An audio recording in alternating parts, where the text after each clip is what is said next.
guys, ngayon nagawa na lang kami ng merienda, naubusan kami stock ng tinapay.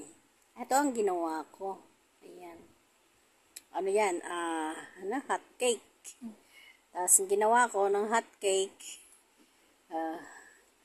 steam. Parang wala mantika. Tapos nag-caramel lang ako ng asukal. Ayan siya.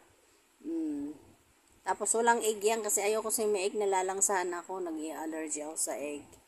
Kaya ganyan, steam ko lang siya. Tapos nag-ano ako ng caramel para sa ilalim. Tapos ang nilagay ko lang dyan, nilagyan ko ng ano ba ito? Yung sa lata na kondensada. Ayun. Tapos ayun, in-steam ko na.